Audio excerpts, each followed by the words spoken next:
Well, good morning. Have you ever seen the movie, what is it, Good Morning Vietnam? Well, Good Morning World. It's Marina Crane. It's May the 16th. And believe it or not, it's raining slush. We were expecting snow. And in the foothills where my nephew lives, it's snowing. And where I'm at, it's raining. And once in a while, it'll turn into snow and then it'll turn back into rain. Well, welcome to Alberta weather and planet Earth as we slowly evolve into what do they call it? When I was 74 years ago, they were noticing climate change. Yes, we're still here. Now, one of the topics I'm going to talk about, I just got off the phone with a friend of mine who lives in Montreal, and it's pretty interesting. It's a pretty interesting conversation we have, and it all has to do with capacity, and it has to do with triggers, and again, too, I think even how women perceive men.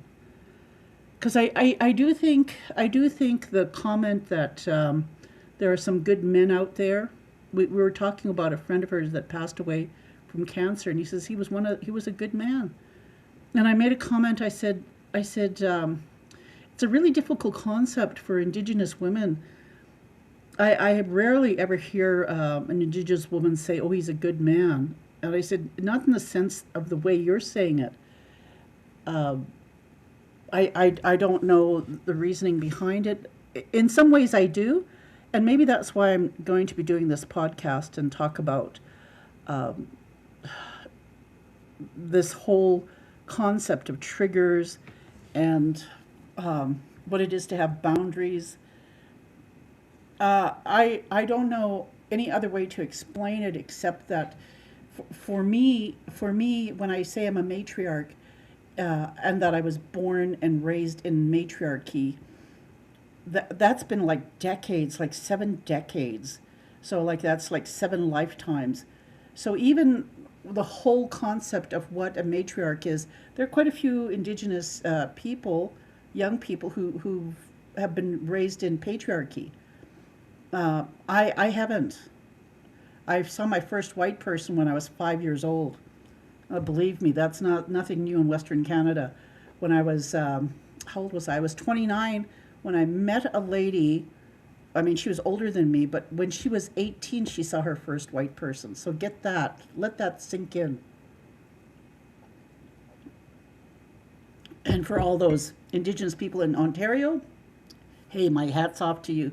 You've got 100 years more of of systemic racism that you've lived with, and that's why I try and tell non-Indigenous people, Western Canada and Eastern Canada are so different in terms of Indigenous culture and reality and ways of knowing. And that's probably why, for me, talking about healthy human sexuality or just talking about triggers or what is a good man has a totally different understanding when it comes to matriarchy. Because, like I said, I was raised in matriarchy. My mother was Sioux, my grandmother was Sioux, and then my father was Nakota. It's just part of how I was raised. Not to say that my nieces and nephews or the grandchildren know what matriarchy. Yet matriarchy is so much different than patriarchy. And what really bothers me is like someone like Buffy St. Marie, who is Italian, European. Ugh. Let me grab her what do they call that? Her choker, her pretend choker, rip it off her throat and say, "Smarten the hell up! You were raised in patriarchy." And again, why didn't people see it? I saw it. I'm pretty sure, damn sure, a lot of matriarchs saw that she was a phony. Because really, oh yeah, I was adopted, blah blah. I'm not, don't have. Yes, you're patriarchy. You're pretending. Like you've got to be born in and raised in matriarchy. It just boggles my mind. Yeah, I was born in Saskatchewan. Oh, come on, give me a break. You would have been. That does not say you were born into matriarchy. You, like, it's not enough They take away the awards from her. She has a mental health issue, in my opinion. And yet people still want to praise her? Like, what's the matter with, white European or colonizers? Like, you cannot respect Indigenous female matriarchy? Especially, like, for myself, when I talk about being a matriarch. You're either born or raised in it. You just can't sort of decide, like in the 70s when they had the hippie movement and the revolution and all that music that came about. You just can't believe that whole flower power and that generation unless you were actually in that moment. I was, and I enjoyed it. I love music. Okay, enough. I'm going to be talking again about boundaries, and I'm going to use my own personal experiences. Boundaries, like when I was talking to my friend in Montreal. When Wachashta came to my home, he's I'll give you a background. He's not Indigenous, and he wasn't born or raised in North or South America. Okay, so obviously he's from across the water there. And again, totally different concept or culture or upbringing. And to me, again, that's patriarchy. I don't know. Sometimes when I see the way the world is structured and how things are happening, it's like 500 years people just discovered there was a matriarchal society in North and South America. Sometimes it just boggles my mind. But again, too, hey, nowadays people can debate whatever and do and manipulate things. But for me, again, I'm going to come from a female point of view in terms of just the reality. The only reason I'm saying this too is because even if some of you in my audience cannot understand what I'm trying to explain, I'm trying to explain it, and I know some will understand. And if you do understand, hey, more power to you. But if you don't, well, what can I say? I think there's a little bit more healing that you've got to do. Okay, that being said, understand this. In the 70s, when they had the hippie movement and flower power and the birth control, free love, before that, men could be promiscuous, go fuck whoever they want. And, left and right and whatever. Even in World War I, World War II, I mean, the amount of condoms that they went through, I mean, what the heck? Men are built different than women. And once women had the ability to have sex without getting pregnant and become promiscuous, then all the more men were going, what? And all the more women were going, what? See, the history, too, of intergenerational trauma isn't just new to Indigenous people. This is for women all over the world, too. So when women had the right to vote and get a home and get a credit card and become educated, as well as decide not to have children, it brought in a whole different genre. Now, my friend in Montreal has a friend who is a professor, and her husband died. Now, she's going through some really mental health problems in terms of anxiety and just grieving over her husband. Now, in patriarchy, she did everything for her husband. Everything. Anything he wanted. That's patriarchy. See, I haven't had that experience. I've never been married. I've never had children. I've never been in a relationship with like a patriarch. No, when I say I'm a matriarch, I mean I'm a matriarch. My only, I mean, yes, I was promiscuous. I do admit that, and the reason I'm saying that is because it's like a healing. Like, understand, in the 70s when men were promiscuous, it was seen like as a way of healing. And I'm trying to explain that to you, my audience. promiscuity for women is the same biological thing that happens when women are trying to heal.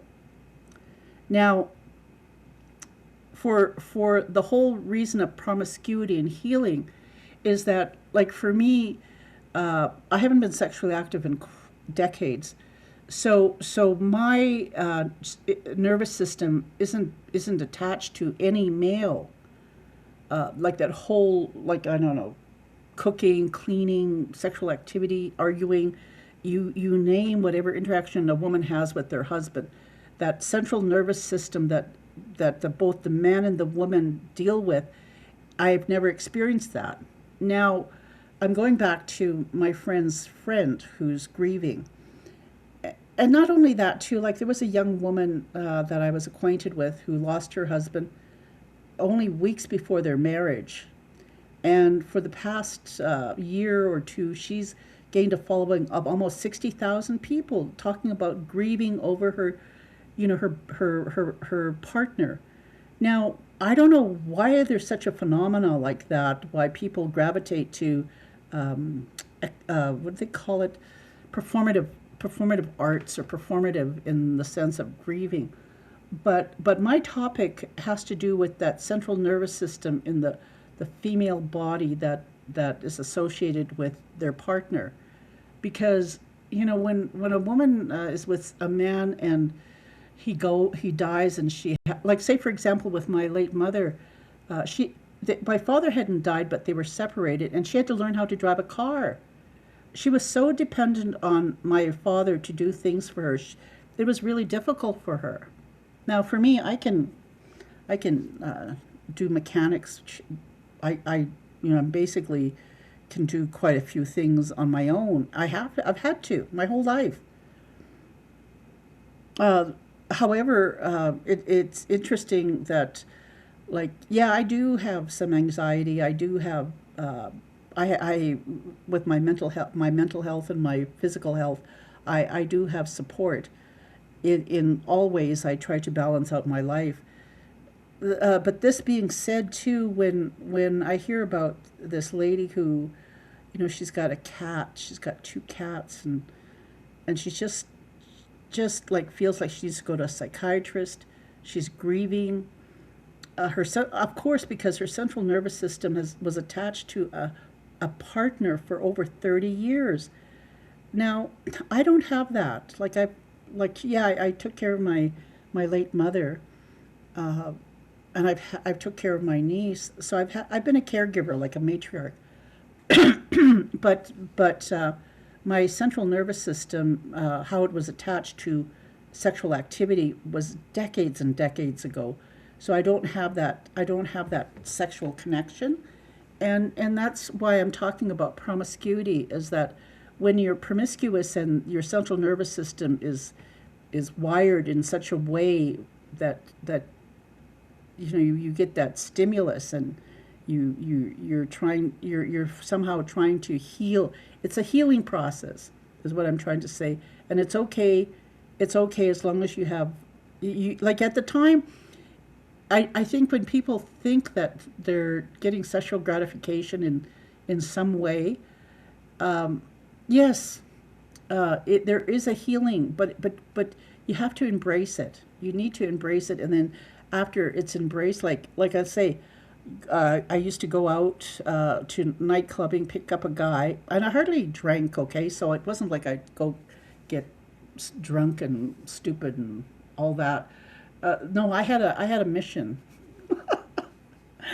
Okay, so and then again, I'm trying to be truthful and trying to be as sweet and as sweet and innocent as I can possibly be to you, my audience.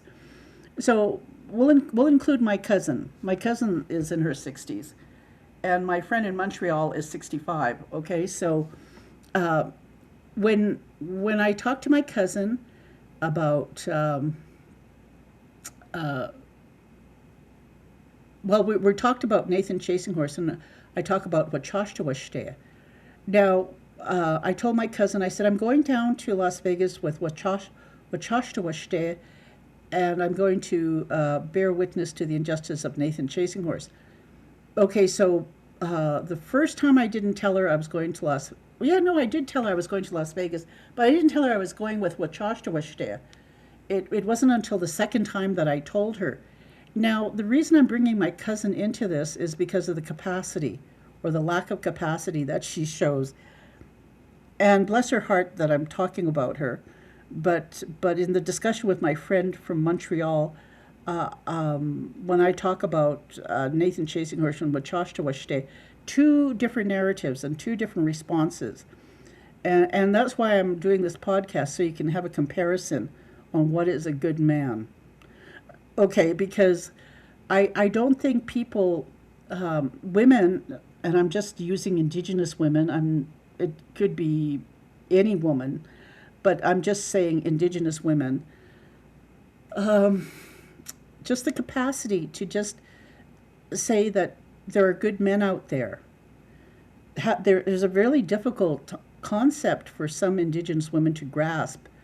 So the reality of it is, when I told my cousin that I had talked to Wachashta about that when I was younger, I was promiscuous. And she said to me, well, Marina, you're telling him too much. See, the reality of it is just like explained to my friend in Montreal, I said, the reason I spoke to him like that and talk about promiscuity is I had planned, like I had done a lot of podcasts before the trial. At the same time, I knew that once the trial, the sentencing was over, that would be the end of it. Well, for whatever reason, Wachashta was interested in the story. Like my cousin said, she said, oh, he went there because it was a job. And I said, no, he went there because it was part of healing for him, part of closure. So it's the same thing with me. I'm trying to explain I went down there as, it's part of a healing, part of my mission to do this. So there's myself and Wachashta, just going down there together. Now, why did I tell Wachashta about my being promiscuous? Well, this is what I said to him. Because I'm preparing for the end game, on the Avengers, the end game. Okay, hold on. I'm going to take a sip of my drink here.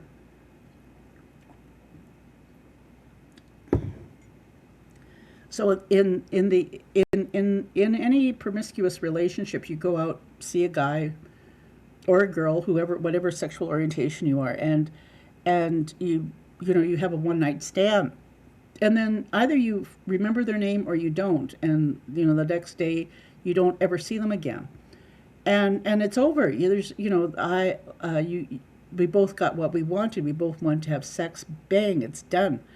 So I'm saying that to Wachashta. I said, yeah, I said, I'm taking this trip like that. I said, I'm not letting my family or anybody know I'm going down to Las Vegas. I said, it's something that I did when I was younger as promiscuity. I said, when I wanted to have sex, I never let people know I wanted to have sex. I never told people I went out and found somebody, one night stand. That was it. This is my private life. So I said to him, that's what I'm doing. I said, I'm not letting anybody know. And it wasn't because he's a white man. That was far from it. It was the fact that there was something that was going to happen, that needed to happen, and I didn't want people to know. Because you can't read the future.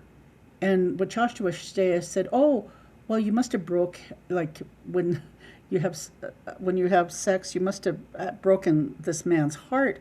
And I looked at him, smiling in a rather cheeky way, saying, no, he got what he wanted. I got what I wanted. I said there was no love involved in this. So that's what I'm trying to say is the relationship Wachashta and I have is a metaphor of promiscuity. Okay, so he had a mission. It ended at the sentencing of Nathan Chasing Horse. I had a mission. It ended at the sentencing of Nathan Chasing Horse. It's like having a one-night stand, and at the end of the experience, everybody goes and walks away, never to see each other or anything. The difference, though, is I know Wachashta's real name. and we've been in contact for 3 years already. But it's the fact that whatever reason he needed to have closure, and for whatever reason I needed to have closure, we both went on the journey together. Now, prior to my traveling with a white man, the first time I did, this is why I'm talking about matriarchy here. I was living in Utah and I had to come back to Canada. And this fellow had a car. And he says, my nephew's going to drive my car from Utah to Calgary. I'll have him drive you. And I said, okay, because it was going to be a free ride, right?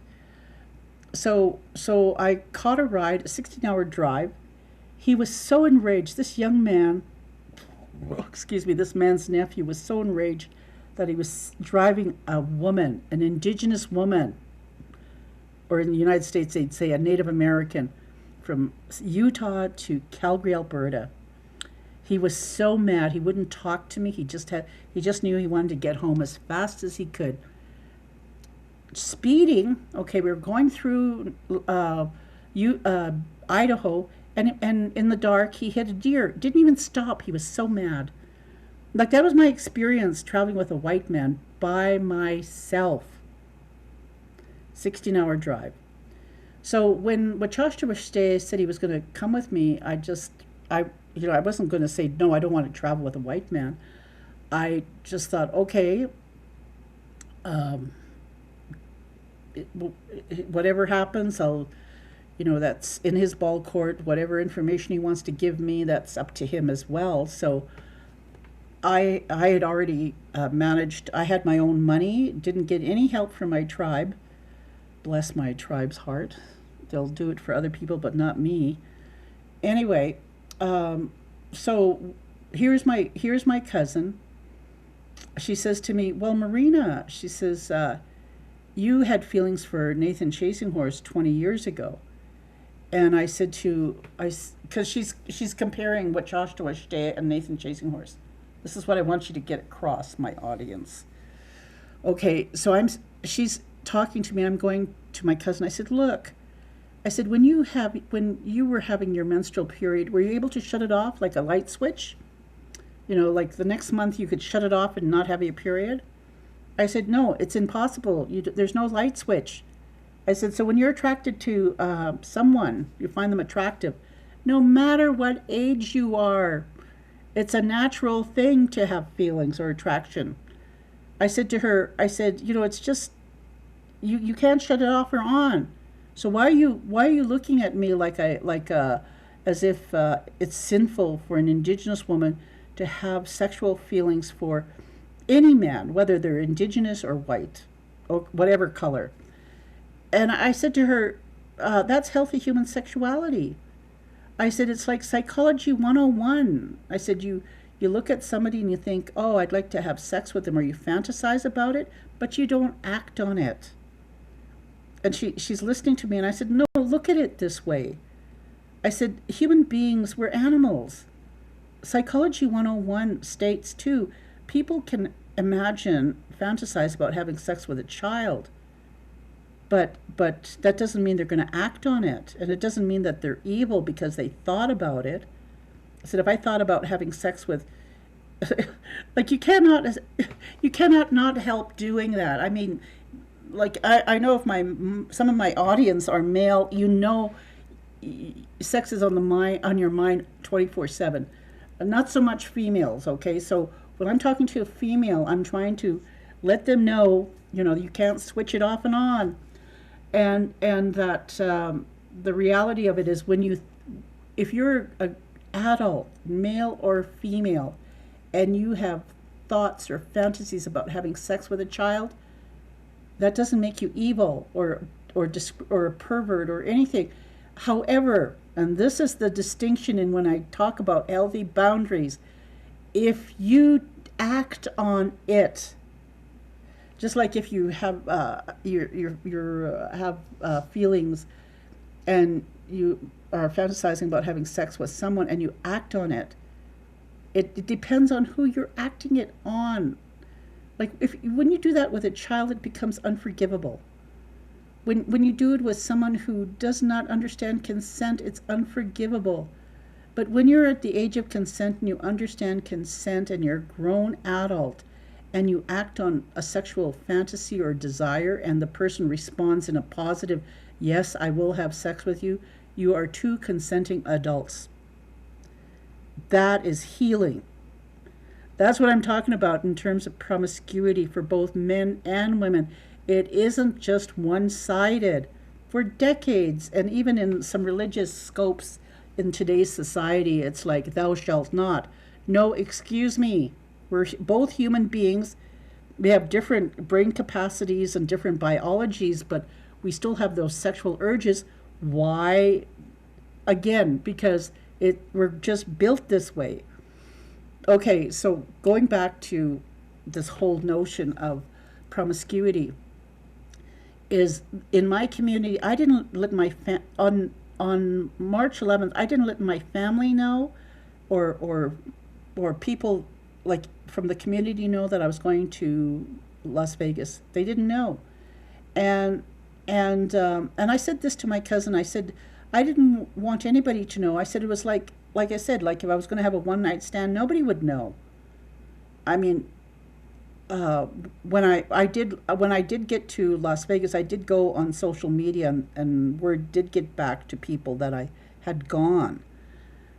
But the reality of it is the aftermath or the after effects of what happened in terms of lateral violence I've talked about earlier in a previous podcast, and just what I've had to deal with. Now, why am I bringing this up is because, like I said, we do things for a purpose. And for whatever reason, Wachashwashte had to have some closure with the Nathan Chasing Horse case. You know, that was like I shared information with him, he shared information with me. I traveled with him.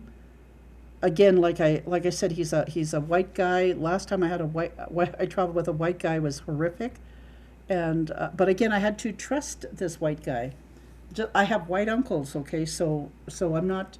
It's not something foreign to me, and I've grown up most of my life around white people since I was 5 years old when I first saw my first white person. So like I said, the difference too, I think, is because I was born and raised in a matriarchal world. So a lot of my central nervous system, or how my biology is geared to men, isn't the same as a woman who's had children, or a woman who's been in a sexual relationship with a man, or any sexual relationship. My nervous system, because I haven't been sexually active or involved for decades, is structured different. My anxiety or anything that I deal with isn't as pronounced as when you have a woman, any woman who's been in a relationship whose partner has died. The central nervous system, the anxiety, the grieving is so much more intense. I mean, to the point like they just feel like they're going insane and they've got to see a psychiatrist. They can't sleep. And see, for me, I have anxiety when it comes to my health, but I have networks where I could just call up somebody, or I just sort of deal with it. That's the reason I'm explaining things, is that for everything that I do, I try to systematically figure things out. That's why I said, like, before I went to Nevada, I had all these podcasts, because I knew eventually Nathan would be sentenced and the story would be over. But the reality of it is there are still murdered and missing Indigenous women. There are still people who are predators. And there are still women that are going to be triggered by such men because they haven't dealt with their trauma. So we go back to my friend from Montreal, and she's got a client who he's got a propensity towards sexual violence towards women, and she's not too sure like how she's going to be protected. when she's dealing with this person. And I said to her, I said a lot of times, too. I said when I said even like with Nathan Chasing Horse, I said I said you got to understand these predators. I said we're all animals. I said when a predator comes in, and he's stalking his prey, there's not a damn thing anybody can do to, shoo him away. He's focused on his victim, and that's who he's targeting. Lie, steal, whatever way, just to get to his victim. I noticed that when he was sentenced, no remorse, no self-respect, no self-reflection, nothing.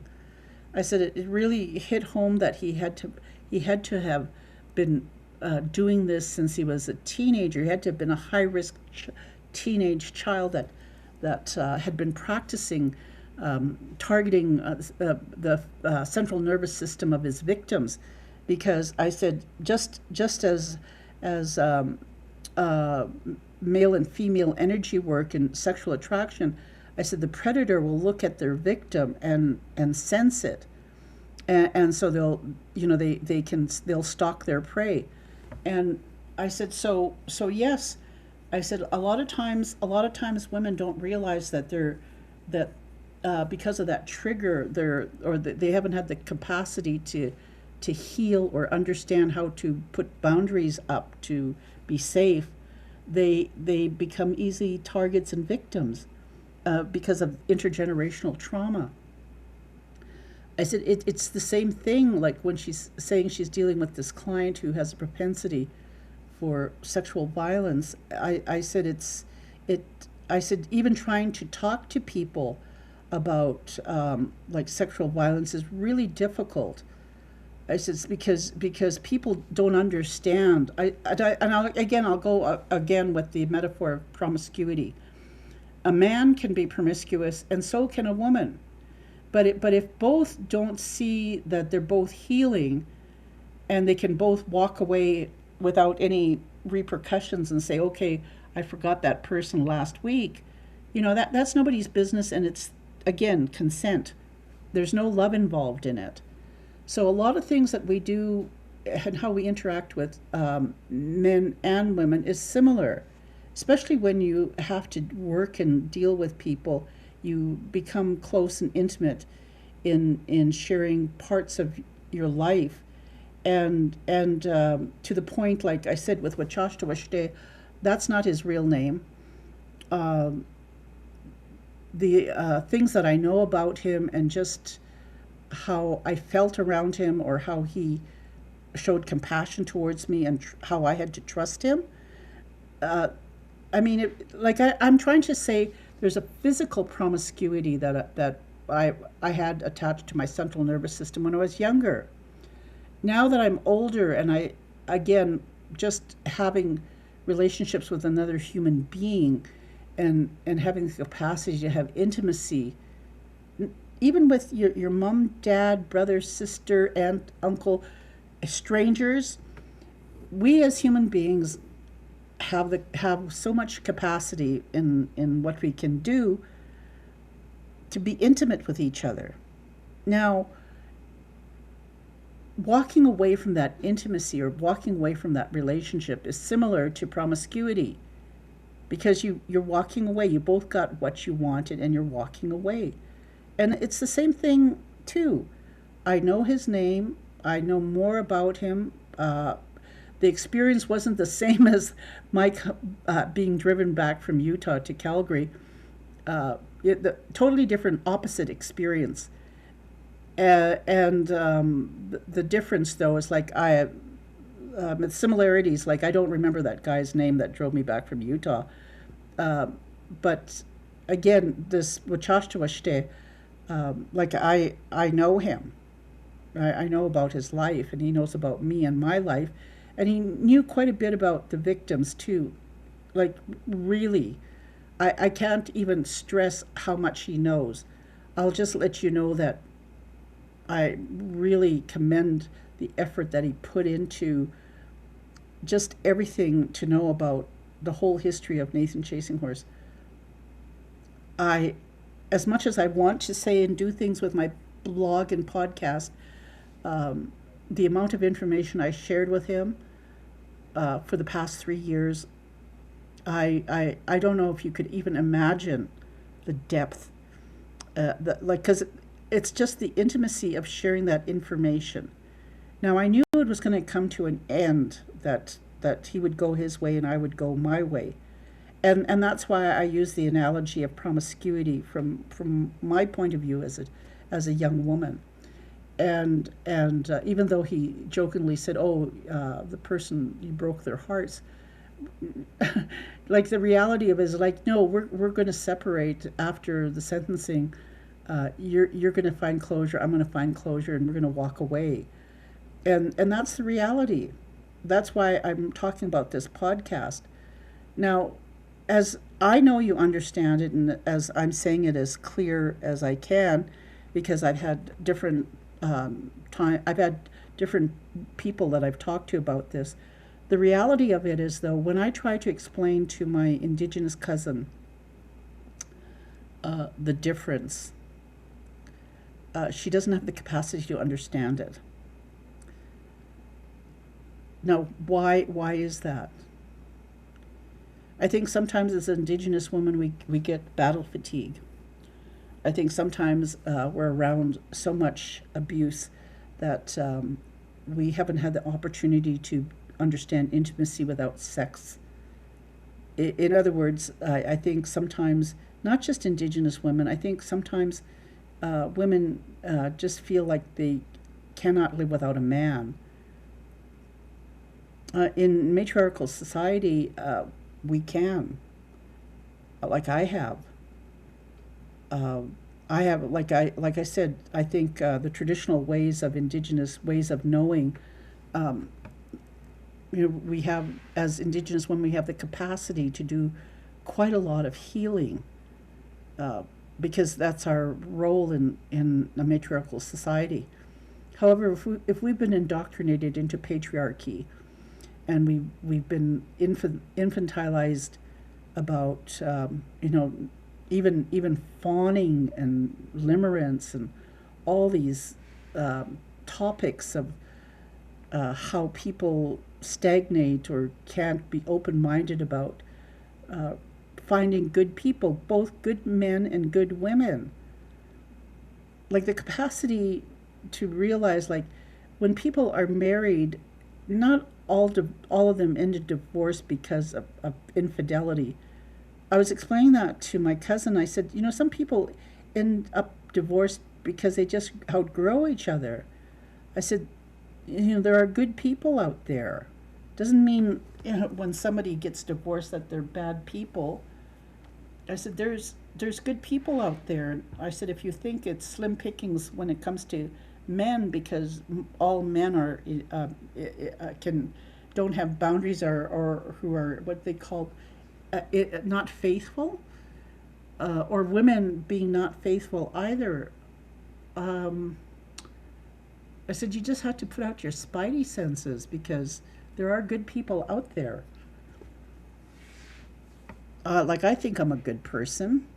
Doesn't mean I'm open to a relationship. I have boundaries. I mean, for me, it's to protect my heart, mind, spirit, and soul. Like I have responsibilities to look after my own mental health. So I'm trying to educate people about the amount of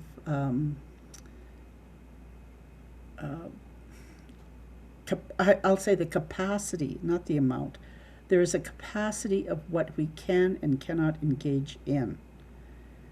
And even if it's abstract thoughts and using metaphors to describe the impact that we have on another human being, or how you process your feelings for another human being, the reality of it is to always have some self-respect.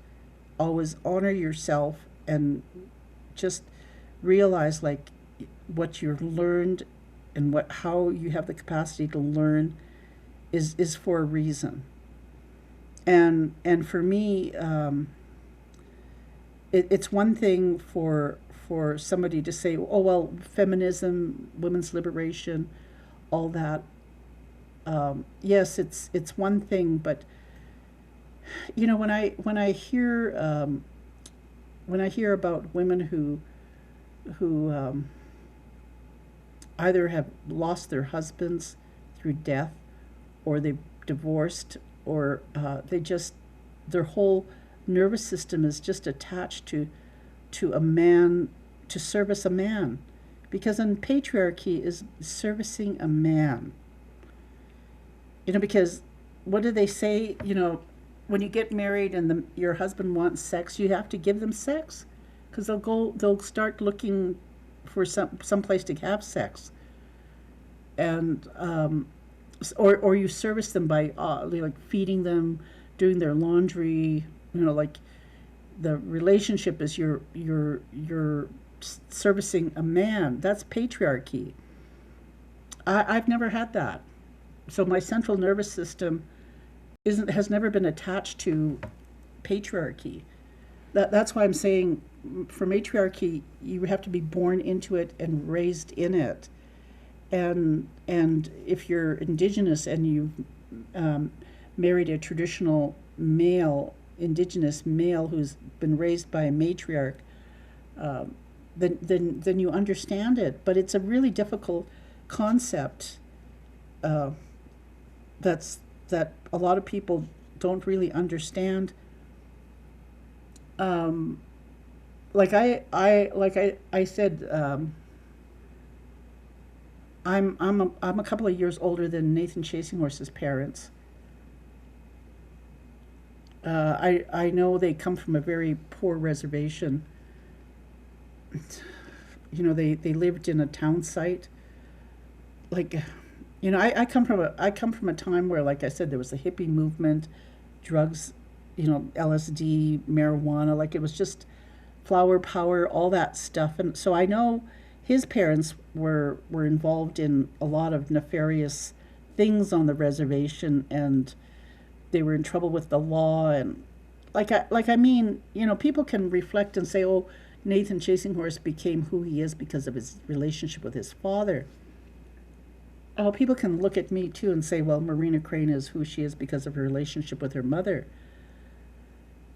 But yet, for me in my podcast, and when I talk about self-reflection and self-respect and what it means to heal, because you got to feel those feelings. Like, yes, when you're promiscuous, you feel ashamed, you feel sometimes embarrassed, but you have to feel those feelings. And what's good for men is good for women, because it's both a natural thing to go through a healing process. Before there was such things as psychologists, psychiatry, and whatever, we were still living in the caves being promiscuous people. Not that I'm saying I'm condoning giving you permission to go out and do whatever you want to do. That's your choice. But I'm just saying that when you have responsibilities, and not to give up on your spidey senses. I know I'm using all these metaphors in terms of science fiction and stuff like that, but the reality of it is we all have the capacity to determine who is good and who is bad, and who we trust and who we don't trust. It's a big thing, because we still have to process how we let go, how we embrace them, and how we let go. And for me, in terms of limerence, or just the fact that I had lost my father and my uncle almost 49 years ago, and how I had to just deal with my emotions when it comes to trying to find someone who was going to protect me and look after me. Even just in friendships, like I said, not letting people know what I was doing. I lost 2 friends because of lateral violence. because they just perceived me as having gone down to see Nathan chasing horse, as if I was sexually attracted to him after 20 years. Like that, like the capacity for them to think that way. And yet there are other women who saw me going down there to support victims of violence. Now, I know it sounds ridiculous, but that's the reality of lateral violence. And that's the reality of my, say, knowing that if I had told them I was traveling to Las Vegas with a white man, how would that narrative have turned out? They would have focused on what Chashta was. Instead, they focused on Nathan chasing horse, a man. I had talked with them like up the yin yang, the yin yang sea or the yin yang river. The capacity of how many times I've talked about Nathan chasing horse. They just thought I was still like that. There was something like I had to live without I can't live without a man. This is him. Even like it's ridiculous. It's amazing. You think it's black and white, but it isn't. I mean, there are women who actually knew I went down there to support them. There are women who actually knew why I was going down there to support the victims of sexual violence. It boggles my mind, and I think that's why there's a crisis of murdered and missing Indigenous women. I think this whole notion of women unable to live without men is ridiculous. I think we aren't we civilized enough? Don't we have the capacity to have a conversation about healthy human sexuality and even being sexually aroused? I mean, my friend in Montreal, she was taking a French immersion course. Like I said, she's 65. She says, I had some sexual feelings for my instructor. He was 15 years younger than myself. She says, fantasy is fantasy. That's it. Like, you just enjoy a little bit of fantasy and it's gone. Like, there's nothing the matter with that. But yet when women make a big deal out of it and make it look like you have a mental health crisis, that's what's so disturbing, and that's what lateral violence is about. The stark reality of it is that the controversy of my going to bear witness to the injustice, that they had to bastardize it and switch it around as if it's some sort of perversion from my behalf. I mean, and that's tragic. That's tragic. How can, I don't know how else I could say it. Chashta was there supporting me, understanding that I was supporting the victims. It's even my trying to tell people that, this took a lot, not just from my point of view, but for his point of view too. Getting the story across of the depth of depravity that Nathan Chasing Horse inflicted on so many Indigenous women and girls is not preposterous. It's real. It's horrific. And to have the capacity to hold space for that. Our women and our children and our boys, they're depending on human beings for us to have the capacity to be intimate with each other, whatever sex we come from, under common ground, common intimate ground of sharing and standing together in witnessing an injustice. That's what it takes. But yet if we can't see beyond what is a good person, what is a bad person, then what does it say about our attitude towards young people?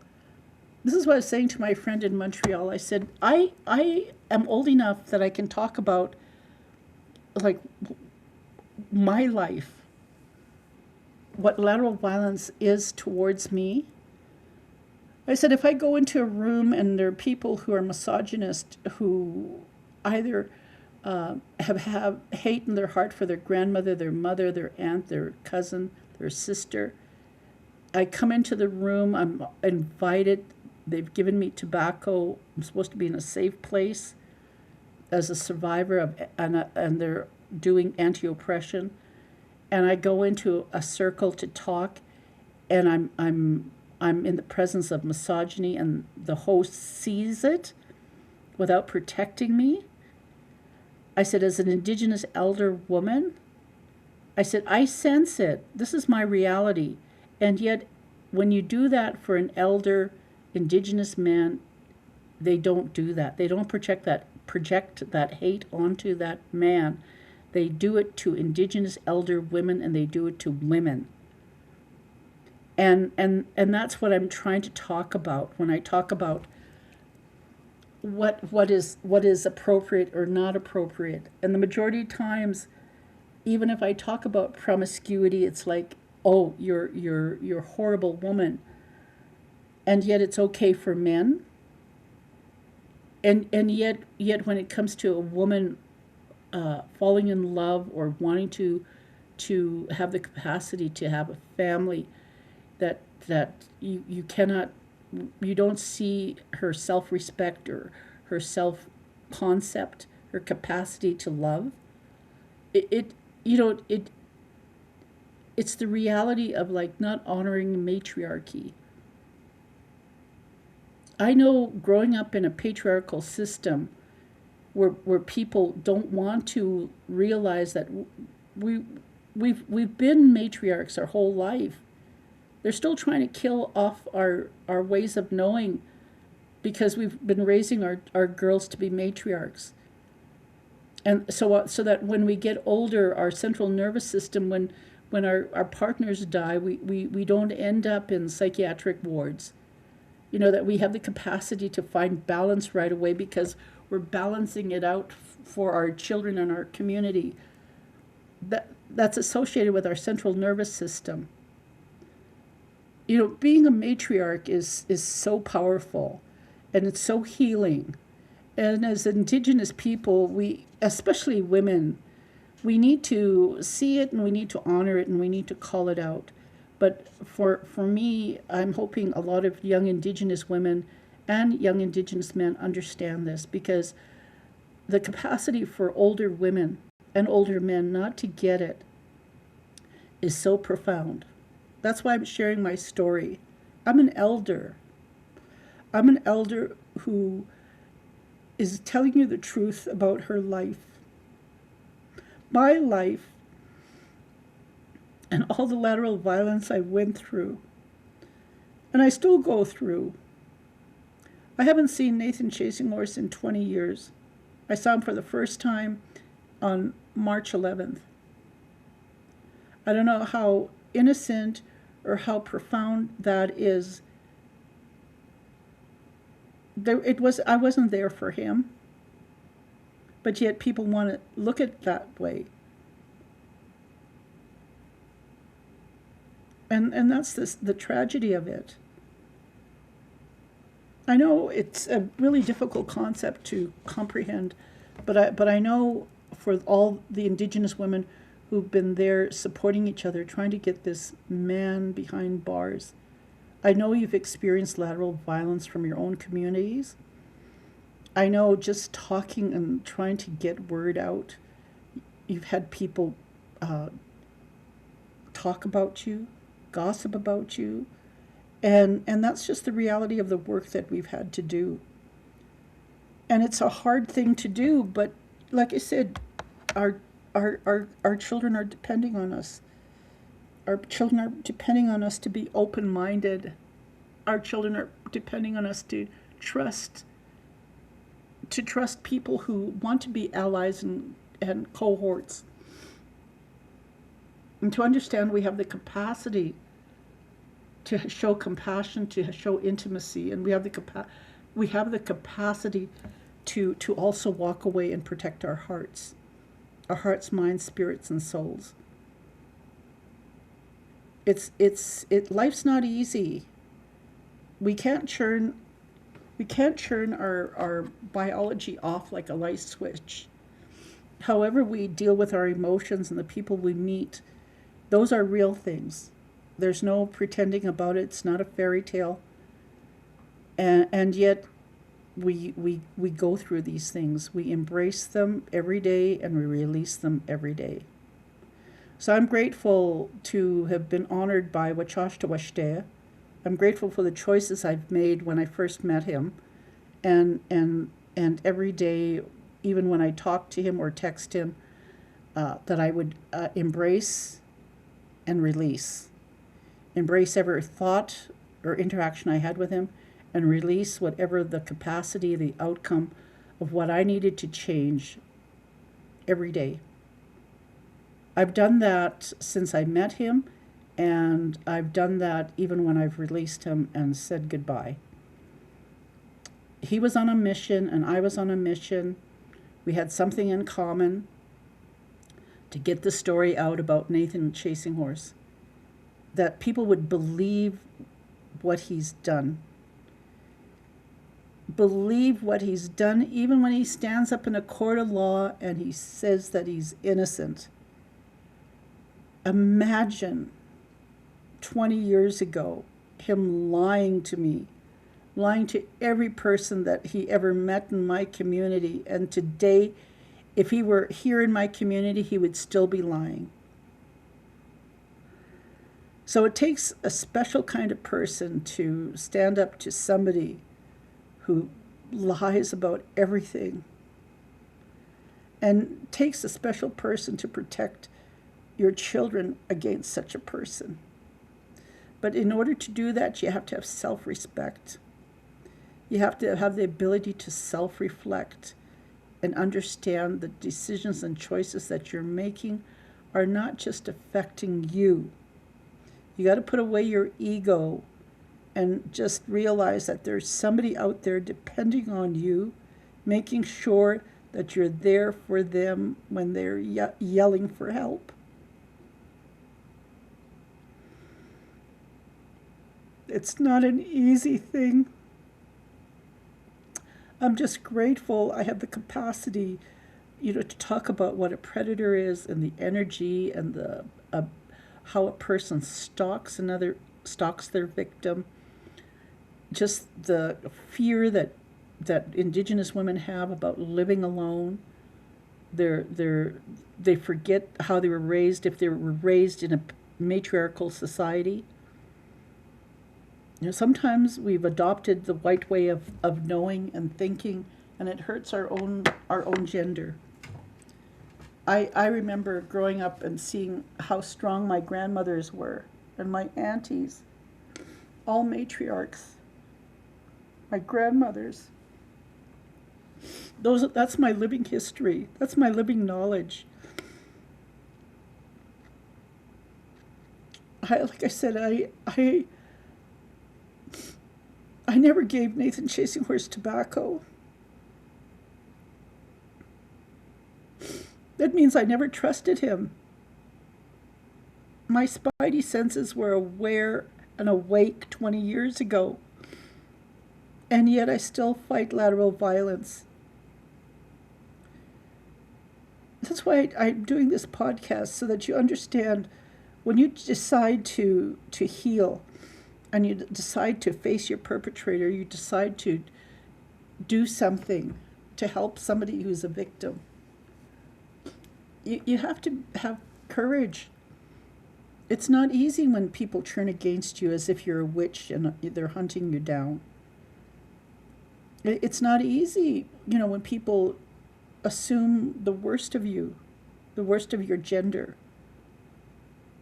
But I've learned so much about lateral violence, and I've learned so much about the importance of anti-oppression, and that to be constantly aware and alert with your spidey senses as an Indigenous woman about misogyny, about racism, and also to be assertive.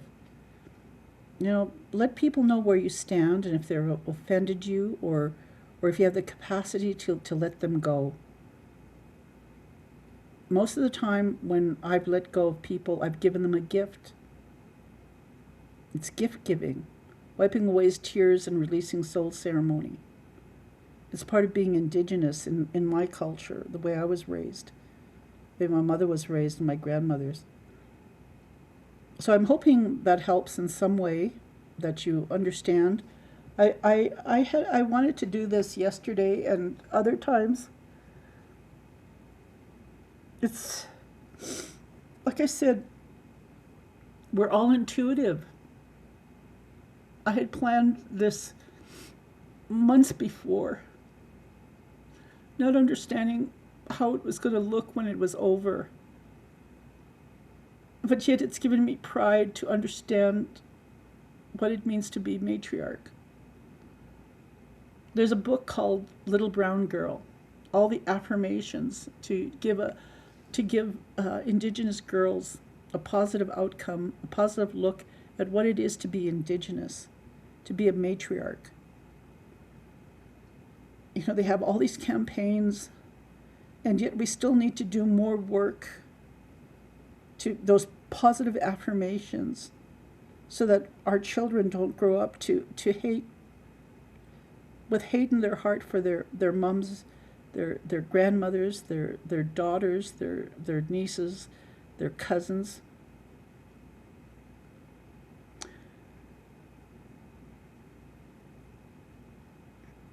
I'm just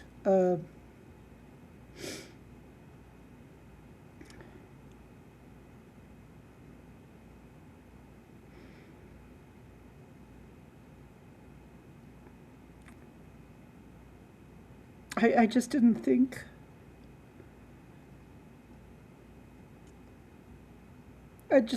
I had the capacity to share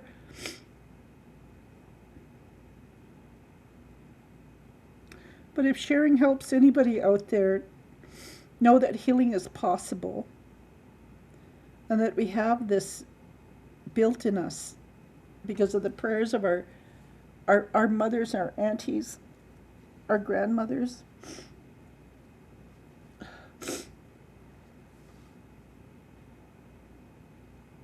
Yeah, it's just a different way of knowing. And I know, even though I talk about matriarchy, I can't even start to talk about my grandfathers and my father and my uncles.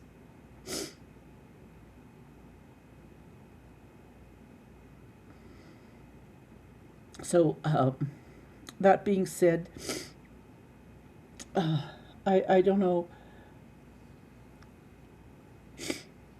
I've been told I should take the best of my podcasts and write a book. But like I said, that book, Little Brown Girl, that's what I'd like people to do, like have curriculum on gender, Indigenous female gender. So much has been taken away from us. So many lies. So many people wanting to believe somebody like Buffy St. Marie. That's so pathetic. That's so pathetic because she doesn't represent matriarchy. She doesn't understand the lateral violence. Just pretending because she's only knows patriarchy, mansplaining Indigenous matriarchy, like as if it's some sort of crystal ball that she's pretending to be. It just sickens me because no respect for her own culture, her own matriarchy, her Italian side. I'm pretty damn sure there are beautiful Italian women. See, what can I say? What did patriarchy produce? Patriarchy produced Buffy St. Marie. There you go. I'm finishing it up that way. And that's just my personal opinion. Take it for what it is. Anyway, c'est la vie aujourd'hui. Au revoir, à demain. Wopida midakia pio wasana. We are all related.